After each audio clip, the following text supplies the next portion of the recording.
अब बुजुर्गों को अब पेंशन पाने के लिए सरकारी दफ्तरों का चक्कर काटने की परेशानी नहीं झेलनी पड़ेगी। अब फैमिली आईडी पर आपको उपलब्ध कराया जाएगा। समाज कल्याण विभाग खुद ही पात्र बुजुर्गों को पहचान करेगा कि जिस माह में 60 वर्ष की आयु पूर्ण करेगी, उसी माह से उनकी वृद्धा पेंशन स्वीकृत हो शुरू हो जाए। अब इस यहाँ से आपको एक बात समझना है कि किन किन लोगों को अब वृद्धा पेंशन नहीं मिल पाएगी। तो सबसे पहले उन लोगों को वृद्धा पेंशन नहीं मिल पाएगी जिन लोगों ने जिनकी उम्र 60 वर्ष या उससे कम है। सरकार का पहला और सबसे महत्वपूर्ण मानदंड ये है कि जिनकी 60 वर्ष की आयु जो भी व्यक्ति 60 वर्ष से कम है, चाहे वह आर्थिक रूप से कमज़ोर हो या फिर क्यों ना हो, उसे वृद्धावस्था पेंशन नहीं दी जाएगी। ये नंबर 1 पर ये आ गया खबर। नंबर 2 पर ये है कि सरकारी नौकरी या पेंशन वाले परिवार के सदस्य, यदि परिवार में सरकारी नौकरी में कोई भी सदस्य है या फिर परिवार में पहले ही से किसी सरकारी पेंशन का लाभ ले रहा है, तो ऐसे बुजुर्गों को वृद्धावस्था पेंशन के दायरे में नहीं आएंगे।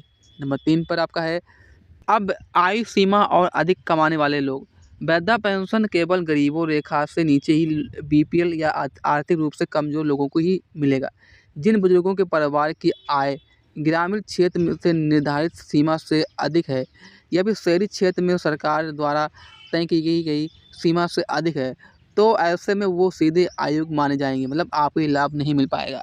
इसके साथ ही संपत्ति खरीदने वाले बुजुर्ग, ऐसे लोग जो बड़े जो बड़े मकान के लिए जो बड़े पहुँच मकान के मालिक हैं, जैसे 4 पहिया वाला वाहन है रखते हैं, बड़े व्यवसाय बिजनेस हैं, ऐसे लोगों को जैसे कि आपके पास कृषि भूमि अधिक है, तो उनको आर्थिक रूप से संपन्न माना जाएगा, मतलब आप लोगों को ये पेंशन नहीं दी जाएगी। इसके साथ ही जो एक से अधिक सामाजिक सुरक्षा पेंशन ले रहा है, जैसे कि यदि कोई भी बुजुर्ग पहले से किसी अन्य केंद्र, राज्य या फिर सरकार की सामाजिक सुरक्षा पेंशन आर्थिक रूप से ले रहा है, तो इसका लाभ उठा रहा है, तो ऐसे में उसे वृद्धा पेंशन योजना में शामिल नहीं किया जाएगा। इसके बाद फर्जी डॉक्यूमेंट्स या गलत जानकारी देने वाले लोग, फर्जी मतलब आधार या फिर गलत आय प्रमाण पत्र, गलत उम्र प्रमाण पत्र देकर लाभ लेने की कोशिश करने वाले पर ऐसे लोगों को योजना से बाहर कर दिया जाएगा।